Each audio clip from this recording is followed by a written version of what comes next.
I Would you see better it. talk after class? Yes, please.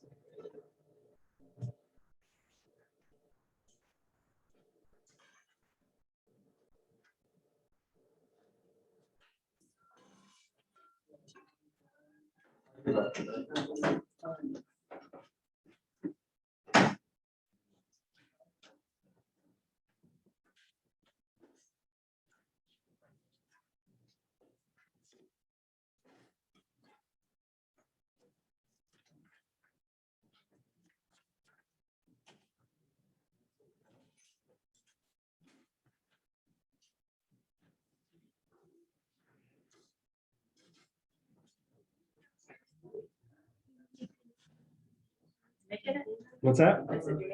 Well, my daughter's quarantined again. So it's nonstop. Yes, none of her classmates' parents can stop traveling. So they go to the beach and get infected and come back and then. Yay. It is. It's nonstop. But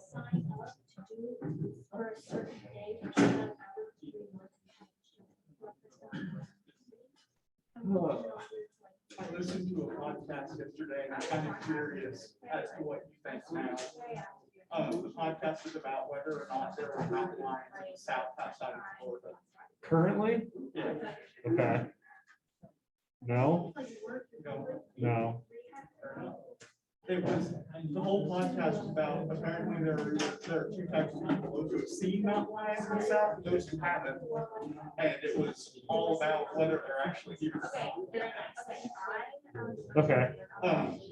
They were talking about in Arkansas, they've had some confirmed sightings, Mhm. but they think it's either lone males, like satellite males, or released from captivity. Mhm. So they don't think there's a viable reproductive population. Oh, no, no. We're gonna get into that. We'll talk about that as an example, not, probably next week. We'll use that as an example.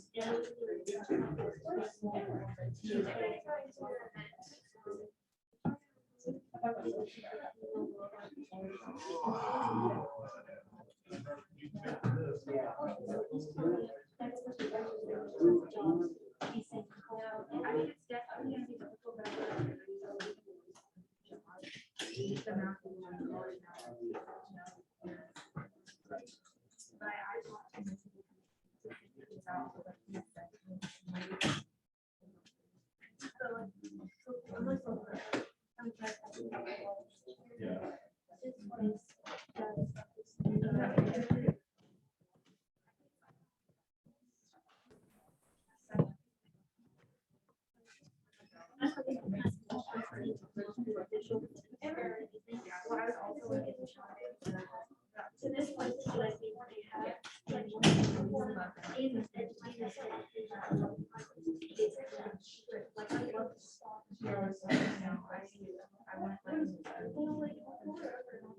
and also you said that take like take some classes just to learn about it. Don't want to try on and then she said that the major that you're doing. There's that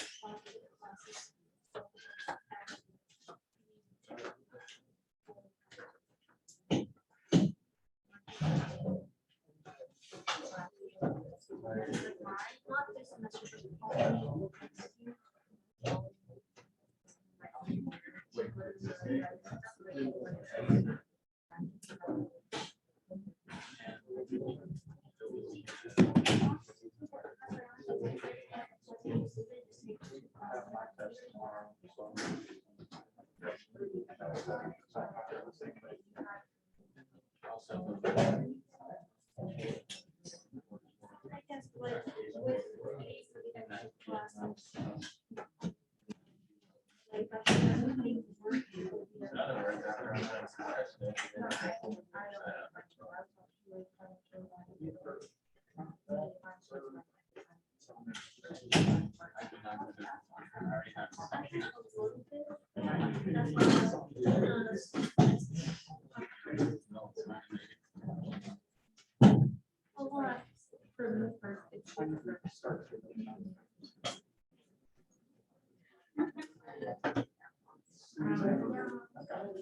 Good morning.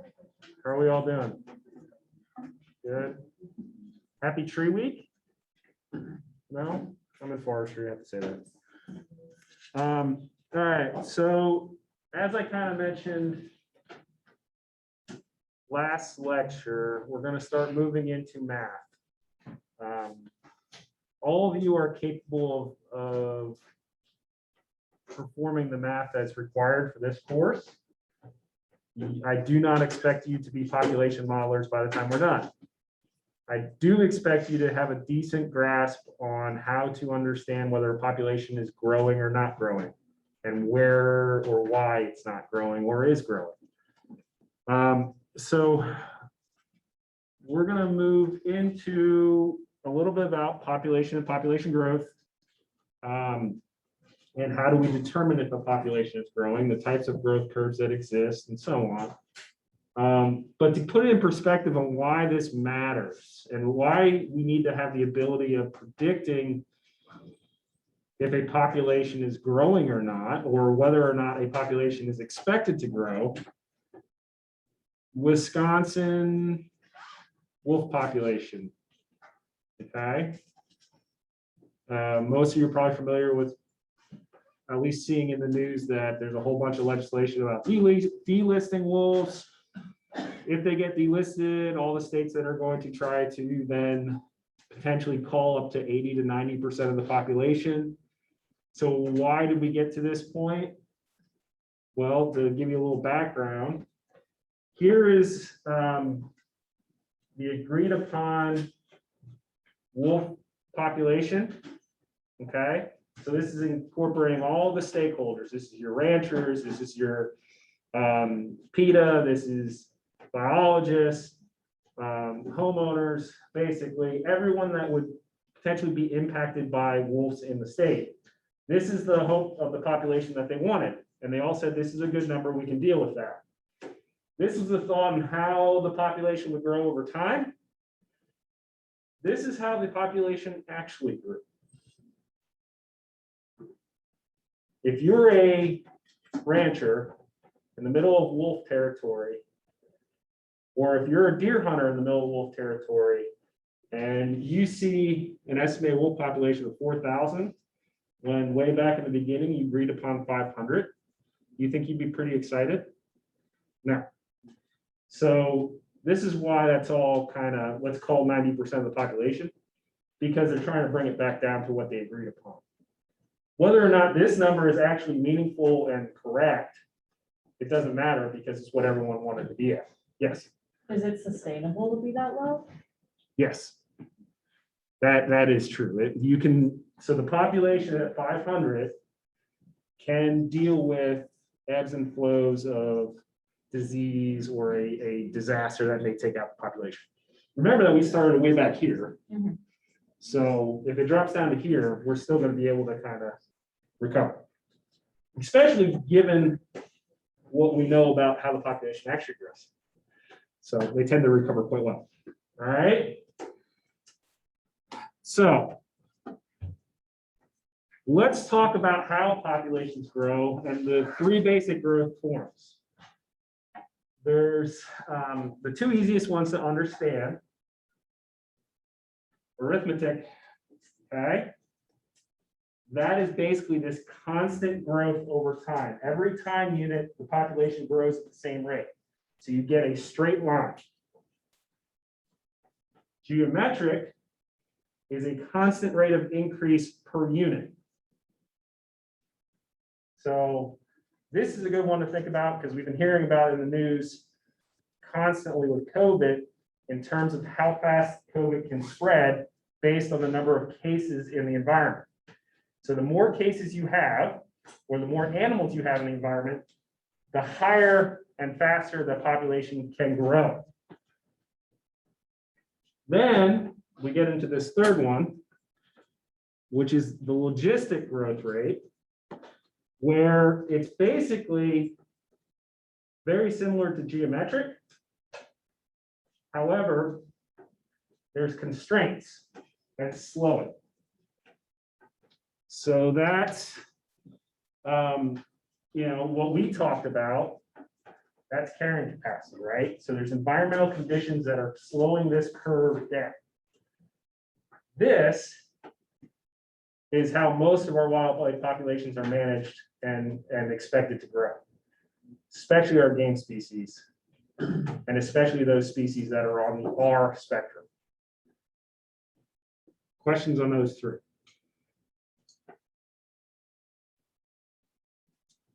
The thing that comes into play here, and understanding, how populations can increase so drastically, right? So how did we get to this?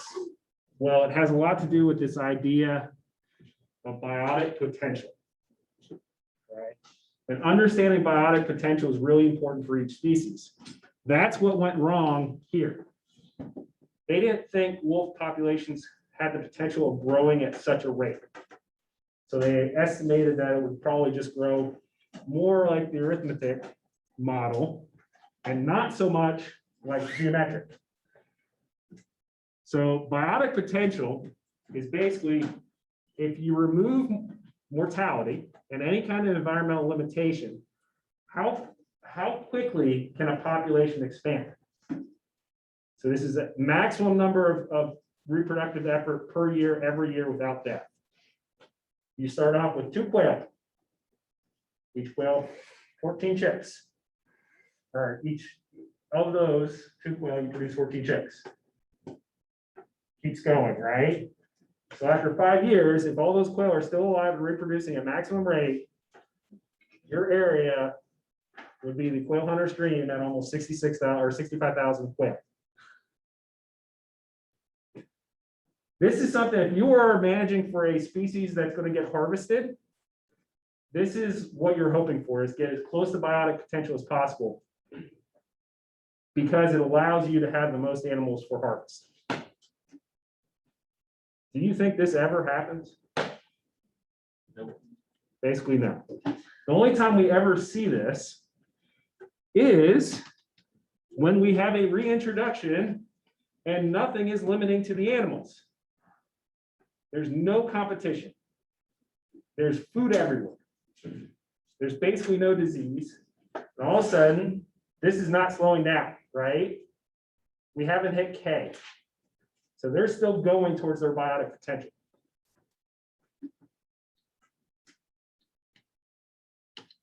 All right. So how we look at this as it relates to carrying capacity, and especially the logistic growth curve, is the biotic potential, you can think about it, is this straight line upwards, right? So this is as fast as it could possibly grow. In reality, this shaded area is what happens, the difference between the potential and the actual occurrence of the population is the environmental resistance on that population. This would be called the J curve, right? Looks like a J. This is the S. And it's the response to the environmental resistance of the population. So carrying capacity over time. Makes sense? All right. Now, what happens is, because we never get to that biotic potential curve, what we do get is a point where that curve actually slows down. And that is important to managing a lot of our harvested populations, because, and we're going to get into it because it relates to maximum sustained yield. But how we determine growth and estimate this line, we're going to get to in a second. But what you need to know is, as you start out, your population growth is accelerating. So your R value, which is the rate of growth, is increasing. When it finally gets to a point where environmental resistance kicks in, that's this inflection point. And that's the point where R is at its maximum. It can no longer keep growing. The population can keep going, but it's no longer growing at the fastest rate it possibly can. It starts to slow down. That's R max, okay? The inflection point is where R is at its maximum. Growth is still occurring, but it slows. And eventually, as this gets to K, we'll reach 0. Now, last class, we talked about how do populations actually slow down here. They tend to overshoot and oscillate, right? But in reality, they're basically overshooting at a slower rate than our max. So it kind of just happens. But you need to know why this point right here is important. Now, math. How many of you have had calculus? Oh, good. This is all going to be, you guys all. Wow. I haven't had it in close to 3 years. I haven't had it since 2002. So, you know, Sorry, I haven't used it in advance. anyway, so what does this basically say? What is this saying? Anyone know? DNDT, It's the slope, right? it's the slope. So it's the change in population over the change in time is equal to R, the slope, so the rate of change of the population. That's this. Okay, that's J.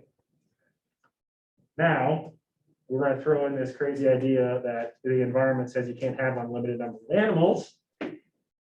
How do we then calculate the curve?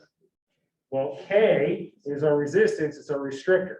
So to incorporate that into the formula, you basically have changes in population or change in time is equal to the rate of change multiplied by the population.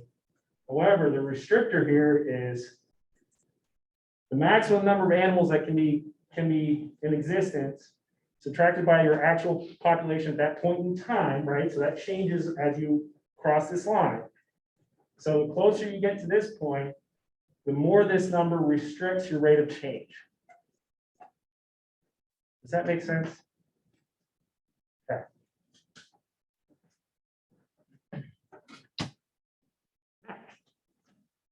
How do we calculate what the population is at a said point in time?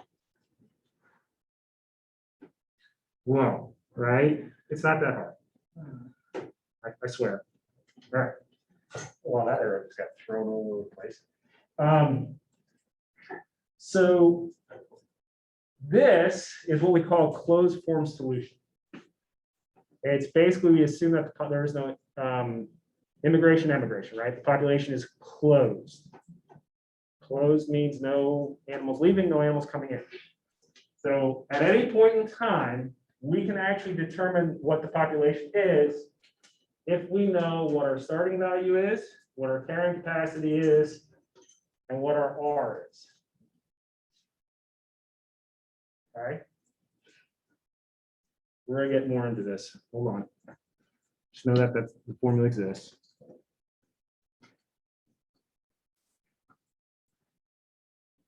So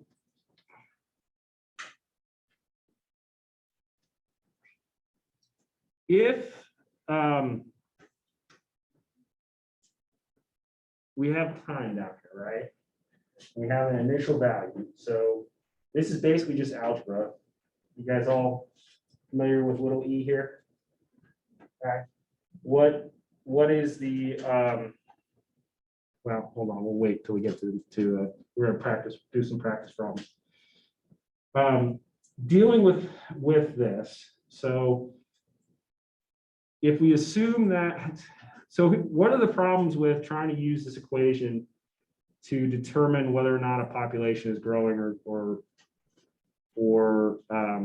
decreasing? If you just had this curve and you think you know the population is on this curve, or you're assuming the population is on this curve, but what is the data you actually need to know whether or not the population is moving on a curve? Yes. So we need to know the slope. But what we really need is multiple snapshots of the population in time, right? You can't, so if we have a population of 46 animals, how are you going to predict what the next population is if all you know is there's 46 animals? So what ends up happening is we get time of 0, n, right? So we'll say 50, 100, 150. 1, 2, 3, 4, 5. So in order to actually know whether or not the population is growing, we can't just take one snapshot of time. So if I say at point 0, so I just told you the population is 46. What do you guys want the population to be next year? What number out? 100. So I heard 70, I like that better, and then we'll go on. We'll go to 100. All right, then what? 120. 120. Okay. What number up? What matter? 128. Okay. Yeah, you guys can make this easy. And one more. 32. What? Very good. Okay. So we have basically, we connect the dots here.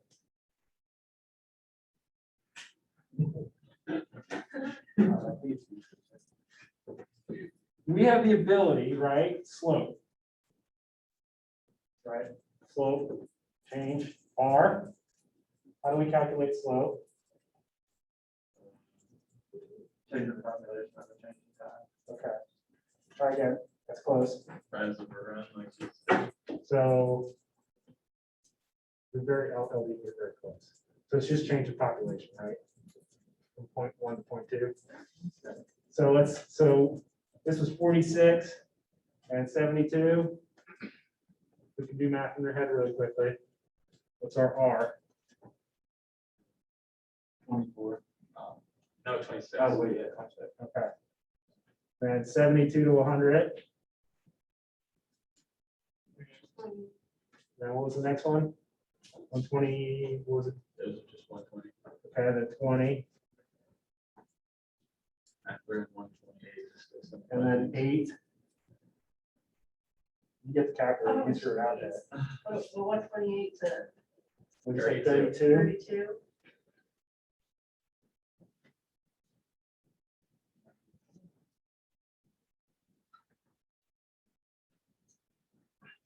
Nice, huh?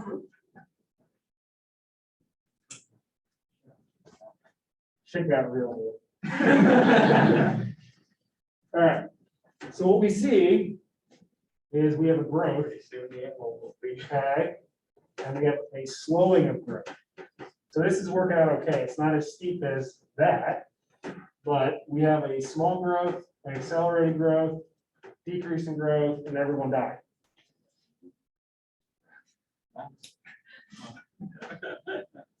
But we can actually determine and predict how a population will move based on understanding through time. We can also average that to get an estimated average population. I'm not going to make you do that. But it's probably somewhere around there. Okay.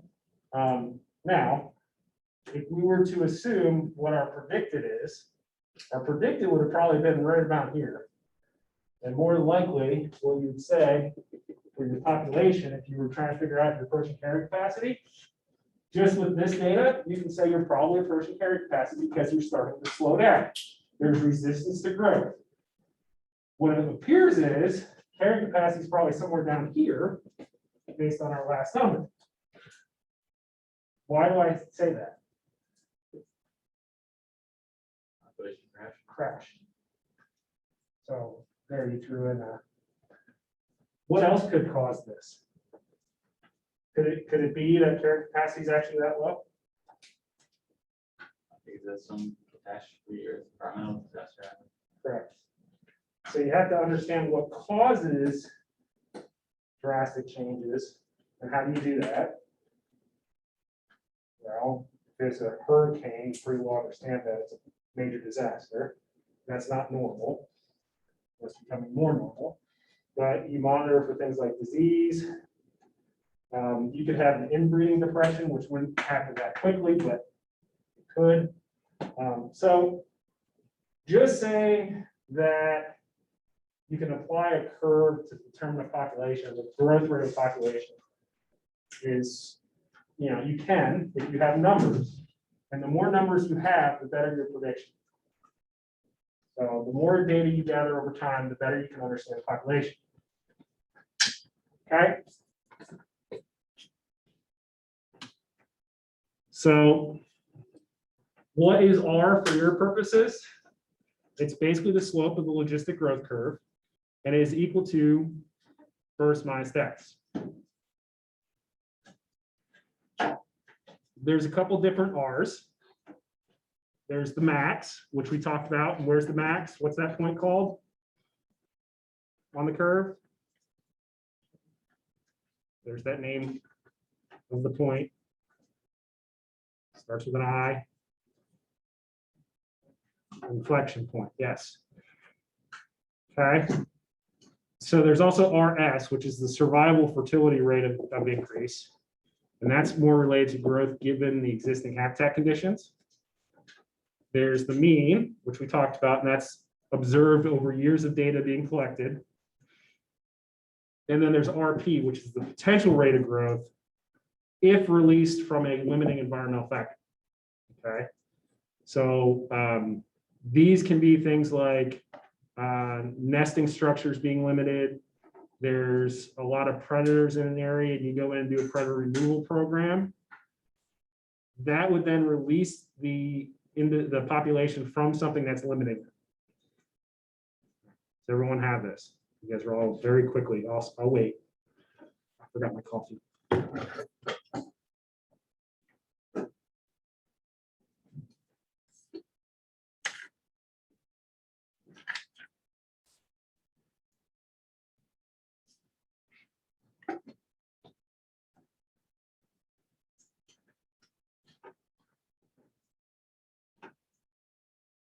Okay.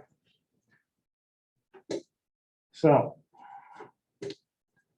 there's a few more you need to understand. This is basically so you guys don't forget when I give you the notes.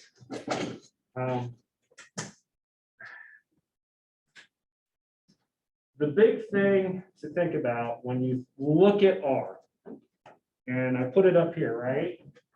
So R is a positive number, and then all of a sudden it wasn't. So a positive number means the population is growing. Number equals 0 means it's flat, right? There is no slope. Negative slope, population is decreasing. So you can quickly tell just by looking at R whether or not a population is going up or down or not at all. That is all with the assumption that no animals are coming in and no animals are leaving. Closed population. Do we live in closed populations? No. For your point in time in your careers as a wildlife student, you always live in a closed population because you don't have the time to learn all the advanced models that start to estimate how populations are either losing or gaining animals, but they exist and you can do it. All right. So how does this relate to density? And we're gonna walk through basically the process of you all figuring out what R is. All right, so this is an example. And here are your steps. So, Paul, you are going to do this on your paper in front of you right now. So here's the steps you're going to follow via math. All right, I even walked it out all the way through. Here's your initial population. Here's your population at the next time. Tell me what R is.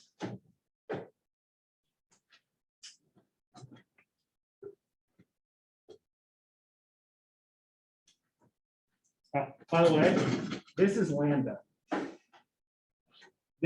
Lambda is equal to this number. Okay, this number divided by that number.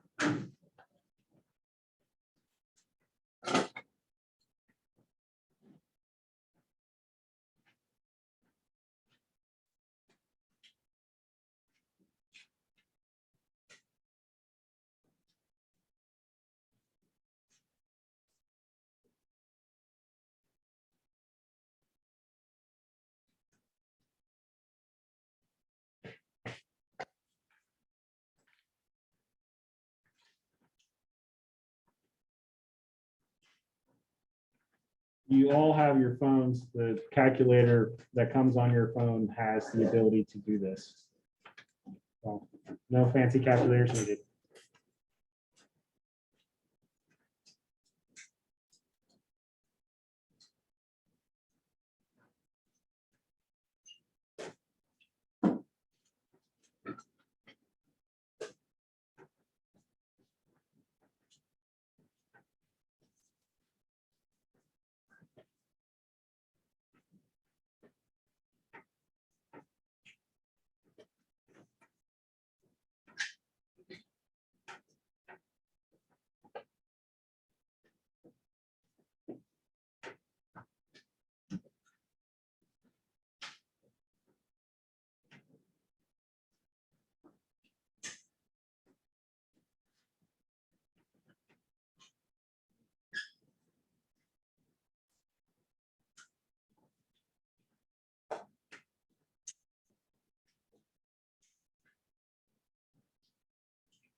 Everybody done? You're still working.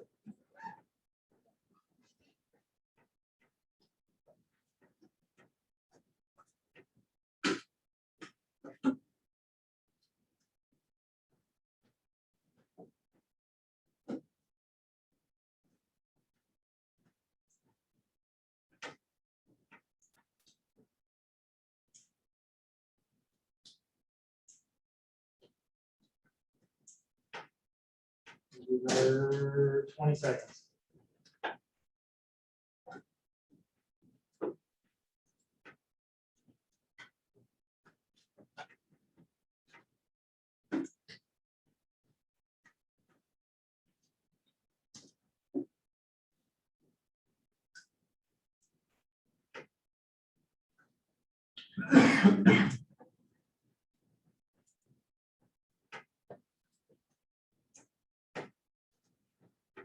Okay. Who thinks the answer is A? 1, 2. Who thinks B? C? 1, 2. D? 8. E? What else do people get? What's that? No? Okay. All right. It's your first time doing this.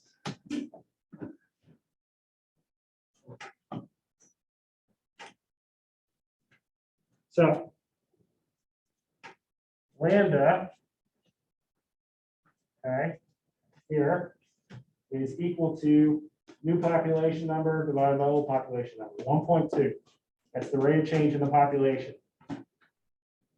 Okay, 1.2, so 20% growth in the population.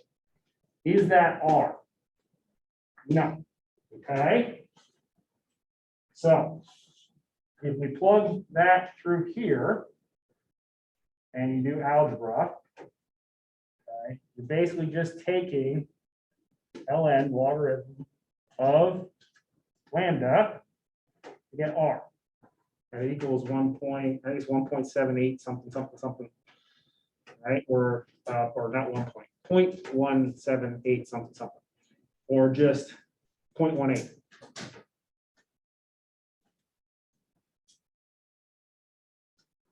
Pretty straightforward. Yes. So do we need to know all the steps? Does it look like you need to know all the steps? No. We just need to know. You just need to be able to do lambda and then take the logarithm of lambda Okay. if you're given this information. So what if we reverse them? What if this was N naught and this is NT? Because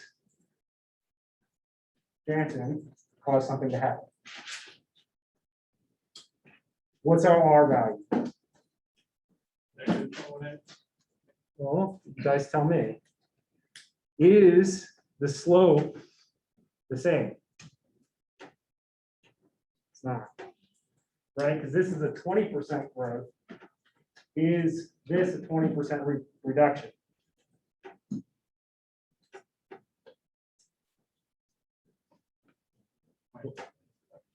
So what? 0.18? Hold on. Hold on here. I might be wrong. So it's not the same, but because the one before was like 0.78 something. Or one. So it should be, I got the same thing. yeah, it might be. Hold on. -20. No, that's not.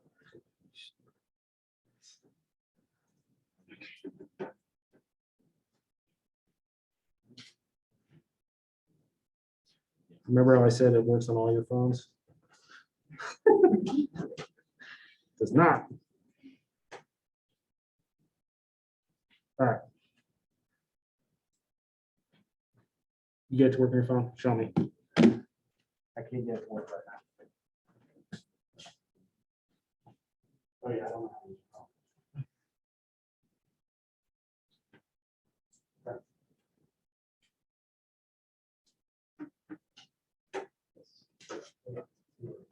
Yep, I don't know. Could swear it wasn't, but. Okay. So how does this curve, now that we can calculate rates of change, how does that curve relate to how we can manage a population for harvesting, or if there's a known, so it's not necessarily through harvesting, but say it's a animal that causes a lot of damage or depredation issues. It's not necessarily being harvested by hunters. How do we then take that and understand what level the population can sustain in terms of removal?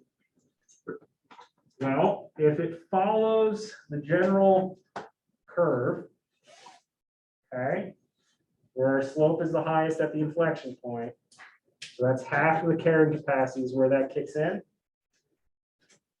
Then, because of how the animal reproduces, its maximum growth on an annual basis is always going to be at that inflection point. So if you're going to harvest a number of animals, what you're trying to do is harvest this number of animals to bring it back down to where the population is consistently here. That way, every year you have the most number of animals being brought into the population by reproduction. If you were up here, you don't have that same growth. Down here, you don't have the same growth. That point is called the maximum sustained yield. This is heavily used in our fisheries to try to maximize the amount of fish that we can take out of a body of water and consume without depleting the resource.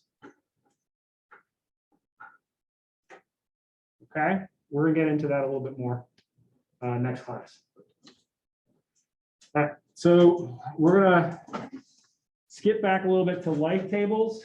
Because we just figure out how to calculate R and the change in population rate. So you all remember life tables is how different demographics, ages, and how they're in the population, percentage of the population.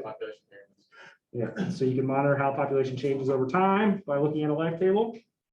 So you can also identify relationships of birth and death rates and determine the population strategy for survival, usually for that species. You can usually identify the weak links in the population. So whether or not the mortality rate is higher, the birth rate's lower, which then if you throw that into population models, you can get a better grasp over time of what's going on. Generally, when you do this, though, you're also going to pair it with what's called fecundity tables. Okay. And fecundity tables are basically a complete schedule of the number of female births per female over an interval of ages for that population. Okay. in order for us to use these to manage the population, we need to know certain things about each age class. We need to know the number of females that are pregnant, the percentage, the number of births in terms of litter size, how many litters they have a year, and then also what is the sex ratio of male females at birth. All right. That basic information is incredibly hard to get. However, it can usually be determined, at least the averages for almost every species we have. So let's walk through a hypothetical on how we apply this. We're going to assume that we have a sex ratio of 50-50 in the population. That holds true for each litter. A litter, though, is only one animal, and they only have one per year. Okay? That is all related to this idea of MX, which you're going to see what that means. And it's all taken from in utero. Okay.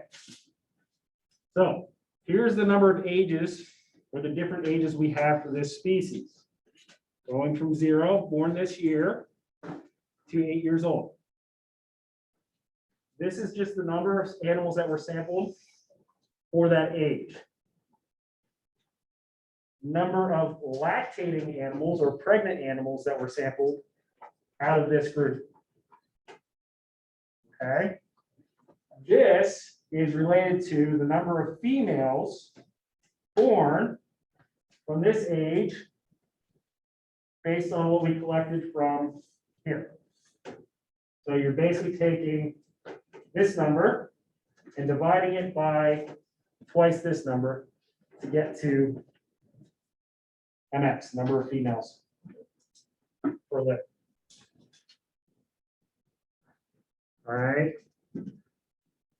That makes sense. This is just the starting point. Are we good with this? What can we take from this table already as we look at the population? So a lot of juveniles, not so many 8-year-olds. Does this decrease at a fairly steady rate across time? So what we can do is, because we're sampling the population, we can assume that survival rate here is pretty consistent. This would look funny if all of a sudden you had 60 animals here, 75 animals here, but still only had 19, 26, and 48. We would say something probably happened to this age class at some point. All right. So we're going to take this, and a lot of it's incorporated in here. And we lost this, BX, because BX is not as important as MX. All right. You all remember what LX is? It was on the last test. You had a true-false question about it. Yay. Feel good about this. Mortality. Basically, it's not mortality, it's the survival of that, yeah. Number of animals for that population that's alive. Okay. So if this was on a scale of 1,000, so this is on 100. If you were to go back to, a lot of times you see this as 1,000s. So you can calculate mortality rate for this change by taking this and subtracting that. That's your mortality rate. All right. So this is the number of females born, right? Correct. Survival rate, number of animals sampled. All we're doing here is we're working across the column to get to your population change.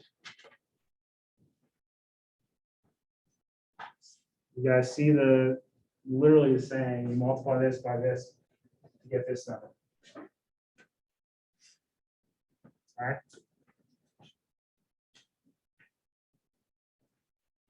All right.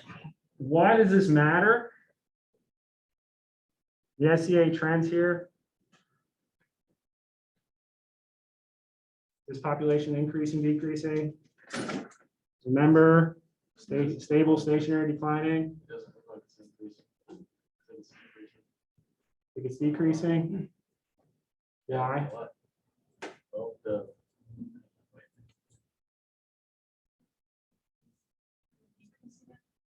It's gonna, well, so that's the, so it's steadily decreasing.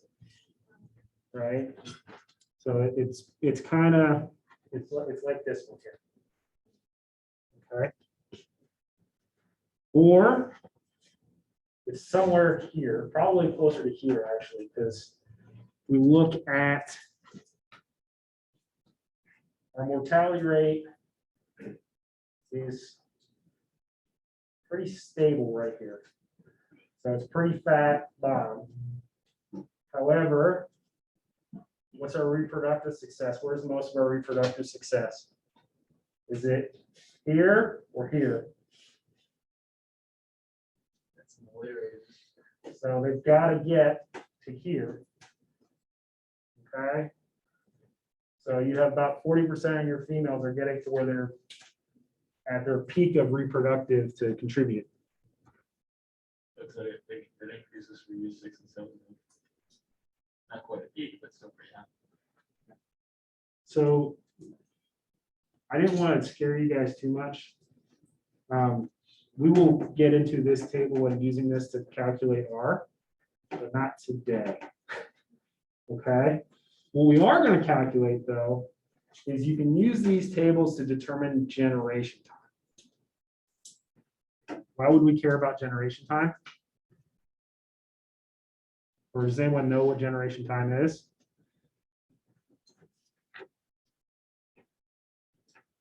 You want to guess what generation time is? Yes. The age between different generations. The average age. Okay.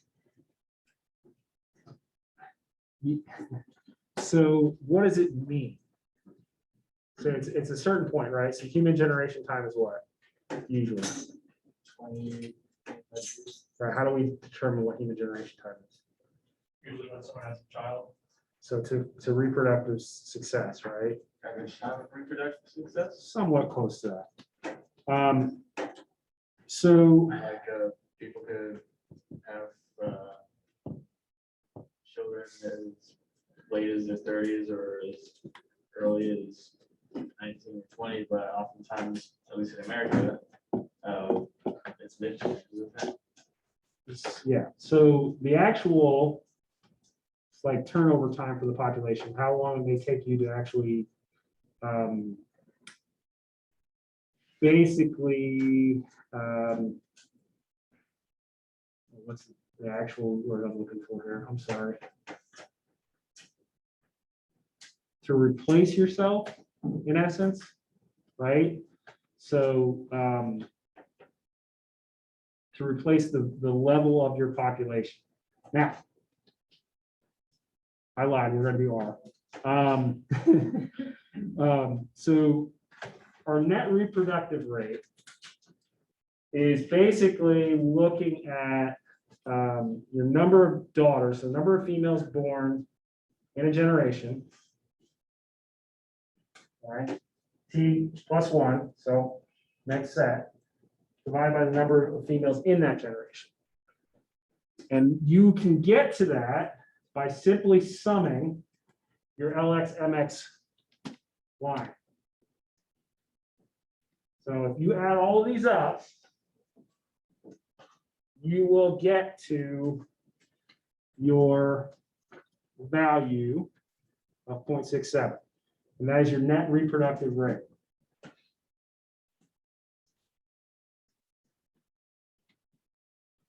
So what would happen if we took, say, Well, I'm not gonna make you do this. What I'm gonna end up doing is I'll give you guys some homework sheets, and I'm gonna alter the numbers on this table to give you an example of what it looks like when that R naught value is actually below 0 and 0. The best way to get you guys prepared to show me you understand these tables is to give you homework and practice, because your test is going to be things like calculate generation time given this table, or calculate net reproductive rate. So you're going to need a calculator at your test. Okay. And I have problems I can give you that you can just run through these over time. And some of it is not going to be, so what you need to understand is it's not going to simply be just calculate this.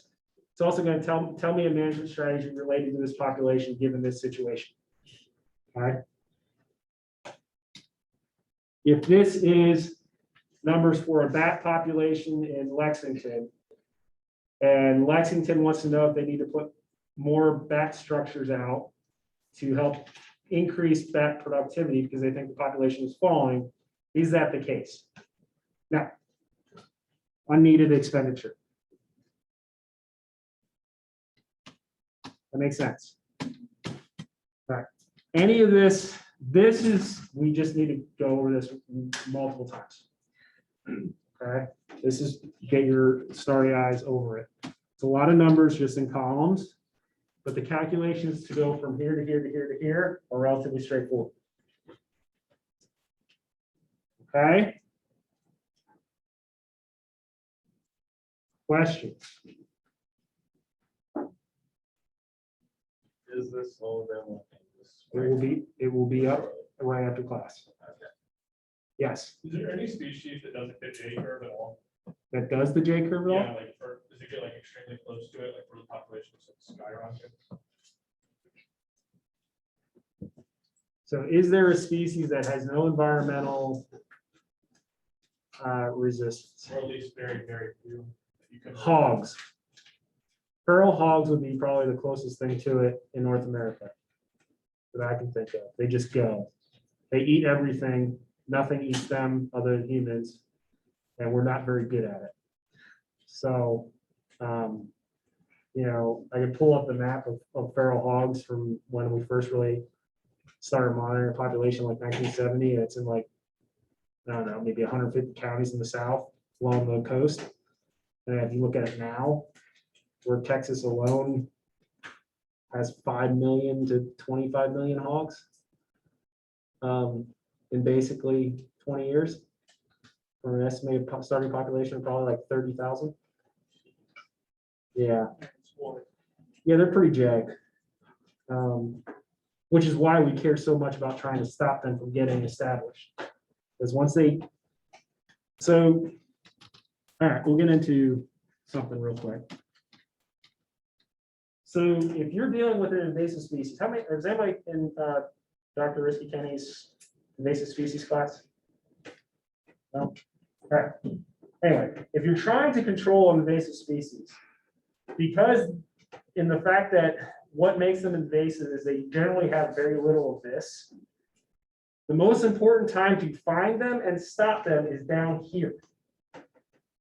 Okay, so you guys have been probably hearing about the spotted lanternfly and how it's found right across the border. You guys hear about this? Yes, no? Who knows what the spotted lanternfly is? The forestry kids all should know the spotted lanternfly. Heard about it a few weeks ago. You actually told us that in class. Yes, probably. So it's this little thing, little bug, that likes to tap into, especially tree of heaven, because that's where its food source from its native location. But it feeds upon, oh man, was it 50, 60 of our native trees? And also, it really likes vineyards and fruit trees. So a lot of our commercial crops. It was found. So in other words, we need to wipe this thing out ASAP. Well, the problem is it was found in Pennsylvania 4 years ago, roughly 5 years ago. And it is a R species like most insects. And they put up quarantine areas and they've been trying to get on them and have had some success, but they found them like here. So their growth pattern is already going up pretty well. The problem is they're probably, based on the tools that we have right now, unable to cause that population to actually get knocked back entirely. So they're kind of in this suppression mode, where they're trying to take this resistance, they're the resistance, and keep them at a carrying capacity based on their efforts. It'd be nice to knock them out, but it's not possible. However, in other areas, you're trying to basically get them here so you can eradicate them as soon as they get there, because your resistance may be enough to keep them from growing. So with invasive species, the entire name of the game is find them so soon that their R value is not going to surpass your ability to resist them. We deal with it hogs. We want to get them down here because if they get a couple sounders in, one female hog can have 2 litters of 10 hogs, piglets each year. And the females, the first litter can have their own piglets that year. So biotic potential, just take quail out and put hogs, because that's about what it looks like. Except year 1, this is actually 1 quail or 1 hog that has 2 litters a year. That instead of 10, we're going to say 7. But this does not actually incorporate the females from the first litter into this number. So in 5 years, you can almost double that number for hogs with a starting population of 2 female hogs or 1 female hog. Why we don't want hogs. Okay. Other questions? No. Thursday is the last day to sign up for the extra credit. Okay. I strongly encourage you all to take the time in lab that you need so that those of you that struggled a little bit this lab exam, we want to find ways of that doesn't happen again. So if you need suggestions, ask questions, take pictures. I suggest taking pictures of your specimens and take that picture and print them on a card with all the identifying issues that you can use with the scientific name. Create flashcards using our specimens. Okay?